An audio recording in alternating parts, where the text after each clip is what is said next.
الحمد لله نحمده ونستعينه ونستغفره ونؤمن به ونتوكل عليه ونعوذ بالله من شرور أنفسنا ومن سيئات أعمالنا من يهده الله فلا مضل له ومن يضلله فلا هادي له ونشهد أن لا إله إلا الله وحده لا شريك له ونشهد أن سيدنا ومولانا محمدا عبده ورسوله صلی اللہ تعالی علیہ وسلم تسلیما دائما کثیرا اما بعد قال النبی صلی اللہ علیہ وسلم انما الاعمال بالنیات۔ محترم بزرگوں، ساتھیوں، عزیز بچوں،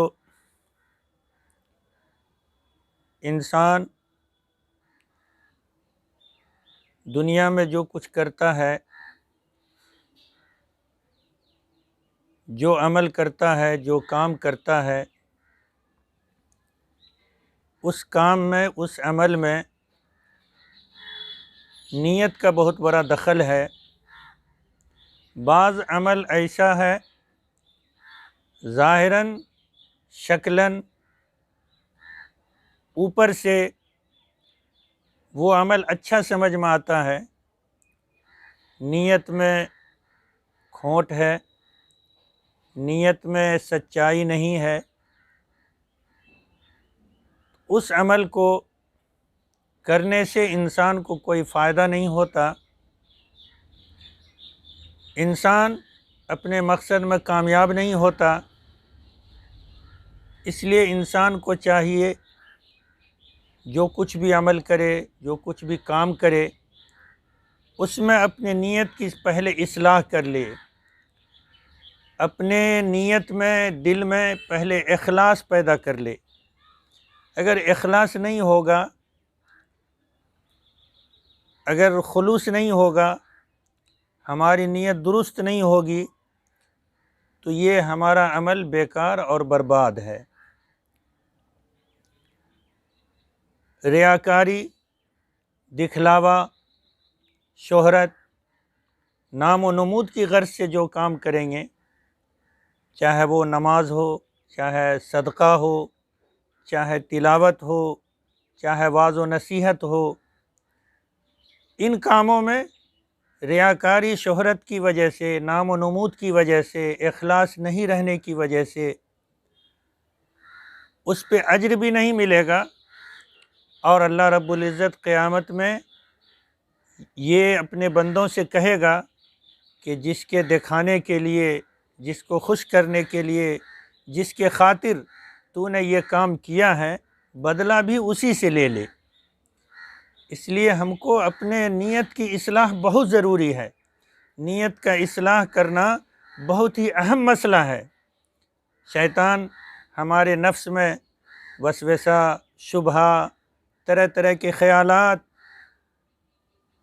ڈالتے رہتے ہیں، اور نیک عمل، نیک کام میں بھی یہ چیز اگر داخل ہو جائے تو پھر وہ نیک عمل، نیک کام ظاہراً اور شکلاً دکھاوے میں رہ جاتا ہے، حقیقت میں وہ نیک عمل نہیں رہ پاتا ہے۔ ایک واقعہ یہ ہے کہ نیت کا کتنا بڑا عمل میں دخل ہے۔ بنی اسرائیل کے زمانے کا قصہ ہے۔ ایک شخص بہت بڑا عبادت گزار، بہت بڑا متقی، بہت بڑا پرہیزگار، تقوی والا، اللہ کی عبادت کرتا تھا، ایک اللہ پہ اپنی جان مال قربان کرنے والا تھا، پختہ یقین رکھنے والا تھا۔ اسی علاقے میں ایک ایسا درخت تھا جس کی لوگ پوجا کیا کرتے تھے، جس کے سامنے لوگ سجدہ کیا کرتے تھے، جس درخت پہ لوگ چڑھاوا دیتے تھے، اس جگہ جا کے منتیں مانگتے تھے۔ اس عابد کی ایمانی غیرت، اس عابد کا ایمانی جوش یہ برداشت نہیں کیا کہ اللہ کی سرزمین پہ، اللہ کی مخلوق، اللہ کو چھوڑ کے ایک درخت کی عبادت کرے۔ چلے، کلہڑی ہاتھ میں لیا، اس درخت کو کاٹنے کے ارادے سے چلے کہ نہ رہے بانس نہ باجے بانسری، درخت ہی کو کاٹ دینا ہے۔ کافی دور جانے کے بعد ایک شخص ملا، کہاں کا ارادہ ہے، کیا مقصد ہے، کلہیری ہاتھ میں ہے۔ ان عابد نے کہا کہ وہ فلاں درخت ہے جس کی لوگ عبادت کرتے ہیں، جس کی لوگ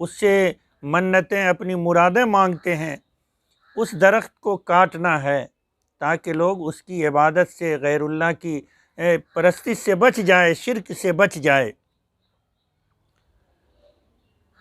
یہ ضد پہ آ گئے کہ مجھے کاٹنا ہی ہے۔ اس شخص نے جو راستے میں ملا تھا اس نے کہا کہ نہیں، تم نہیں کاٹ سکتے ہو۔ بالآخر دونوں میں لڑائی ہو گئی، بھرنت ہو گئی، ہاتھا پائی ہو گئی۔ ایمان کی طاقت جس کے اندر ہوتی ہے، نیت میں جس کے اندر پختگی ہوتی ہے، خالص اللہ کے لیے جو کام کیا جاتا ہے اس کام میں اللہ کی طرف سے مدد ہوتی ہے، اس کام میں ہمت ہوتی ہے، اور انجام فوری ہو یا بعد میں ہو، آخر اس کی کامیابی ہوتی ہے۔ بھرنت ہوئی، لڑائی ہوئی۔ جس شخص جو منع کر رہا تھا اور جو کاٹنے چلا تھا، دونوں میں جب لڑائی ہوئی تو منع کرنے والا چت ہو گیا، اور جو کلہاڑی لے کے چلا تھا، عابد، عبادت گزار، متقی، پرہیزگار، وہ اس منع کرنے والے شخص کے سینے پہ چڑھ گیا۔ مرتا کیا نہ کرتا، اس نے ایک درخواست لگائی، ایک بات سمجھائی۔ شیطان تو بڑا اچھے سمجھاتا ہے۔ شیطان نے کہا کہ دیکھو، ایک درخت کاٹ دو گے لوگ دوسرا لگا لیں گے، دوسرا کاٹ دو گے تیسرا لگا لیں گے، پھر اس میں تمہارا فائدہ کیا ہے؟ تم اپنا اللہ کی عبادت کرو اور اس درخت کو نہ کاٹو۔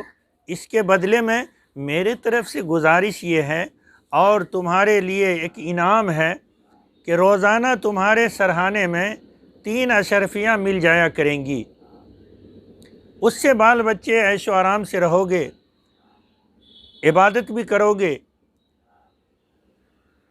پیسہ، مال، دولت ہے ہی ایسی چیز۔ بنگال کے لوگ کہاوت میں وہ رائج ہے اور وہ کہتے ہیں ٹاکا رے ایمرجنس اللہ رے 19-20۔ اس کے کہنے کا مطلب یہ ہے کہ روپیہ اور اللہ میں 19 اور 20 کا فرق ہے۔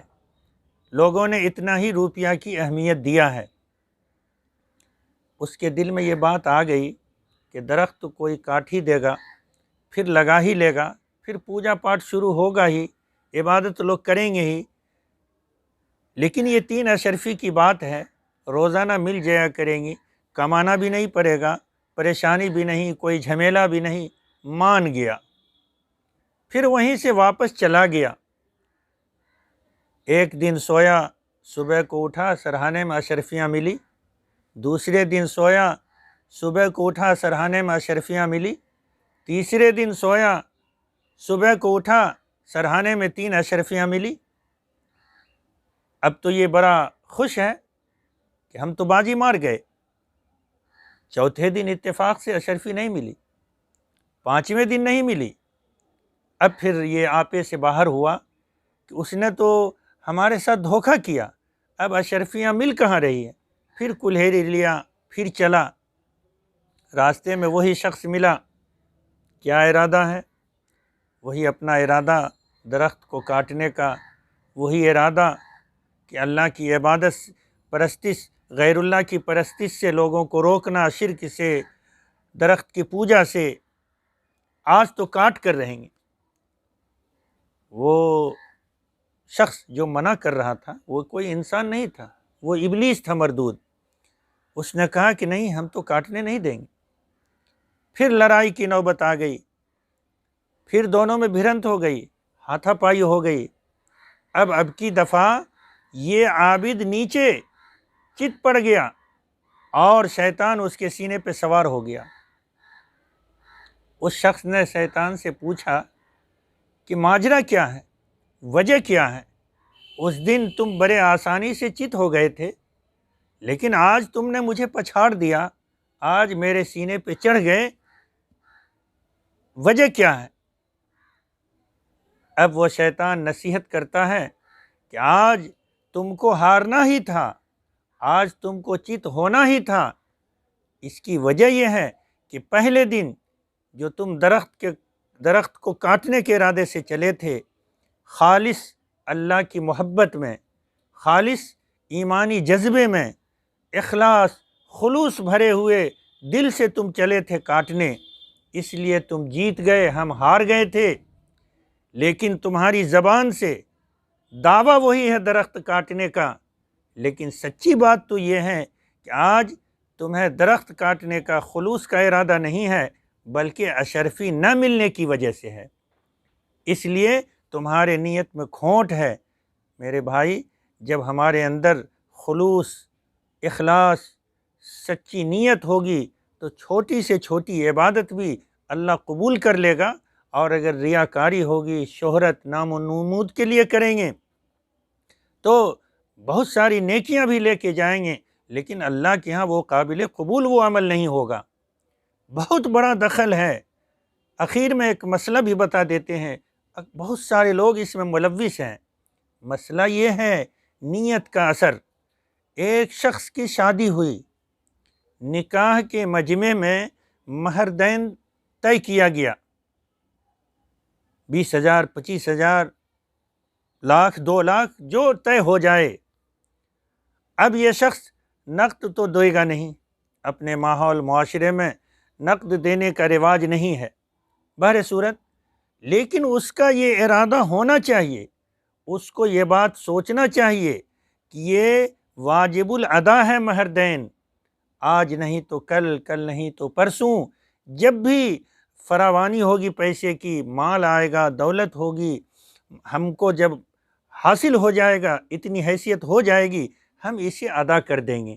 یہ تو صحیح ہے، لیکن اللہ رحم کرے، اگر نکاح کے مجمع میں کسی لڑکے نے قبول کرتے وقت یہ اگر ارادہ کر لیا کہ جتنا طے کرنا ہے کر دے گا کون، دینے کون بیٹھا ہے؟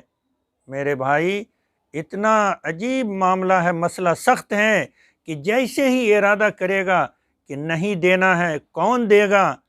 اب یہ شخص اگر بیوی سے ملے گا تو یہ بیوی سے ملنا زنا ہوگا، گناہ ہوگا، حرام ہوگا، ذرا سی نیت ہی تو بدلی ہے۔ اس لیے اپنے نیت کی اصلاح کریں۔ ایسے ہی کوئی شخص کسی سے قرض لیا، ارادہ کرے ادا کرنا ہے، دے دیں گے، مہلت مانگ لے، اس سے کچھ معاملہ طے کر لے، لیکن قرض لے کے اگر کوئی شخص یہ سوچ لے کہ اب دے گا کون اس کو، میرے بھائی یہ قرض اب چوری کے حکم میں ہو جائے گا، اب اس کو قرض لینا بھی گناہ ہو جائے گا۔ اس لیے چھوٹے چھوٹے عمل میں، بڑے بڑے عمل میں، نماز، روزہ، زکوٰۃ، تسبیح، واعظ و نصیحت، تلاوت، جہاں بھی سب سے پہلے اپنی نیت کے اندر خلوص پیدا کر لیجئے تو چھوٹا عمل بھی اللہ قابل قبول کر لے گا، اللہ کے نزدیک قابل قبول وہ عمل ہو جائے گا، اور اس پہ اللہ اجر عطا فرمائے گا۔ شروع میں ہم نے حدیث جو پڑھا، یہ حدیث بخاری شریف کی سب سے پہلی حدیث ہے، انما الاعمال بالنیات، جس میں اللہ کے نبی حضرت محمد مصطفیٰ صلی اللہ علیہ وسلم فرماتے ہیں کہ عمل کا دار و مدار نیت پر ہے، نیت جیسی ہوگی اس عمل کا پھل اور اس کا ثمرہ بھی ویسا ہی ہوگا۔ جتنی نیت میں للہیت ہوگی، جتنی نیت میں اخلاص ہوگا اور اللہ کا ڈر ہوگا جس کام میں، وہ عمل اتنا ہی کارگر ہوگا اور اس پہ ثواب بھی اسی حساب سے مرتب ہوگا۔ اس لیے اپنے نیت کی اصلاح کیجئے۔ اللہ تعالی ہم سب کو اپنے نیت کی اصلاح اور اپنے کاموں میں، اپنے عمل میں اخلاص پیدا کرنے کی اللہ توفیق عطا فرمائے۔ اللہ تعالیٰ سے دعا ہے کہ اللہ تعالیٰ ہم سب کو اپنے اپنے کاموں میں اخلاص کے ساتھ عمل کی توفیق عطا فرمائے۔ آمین۔ وآخر دعوانا ان الحمد للہ رب العالمین۔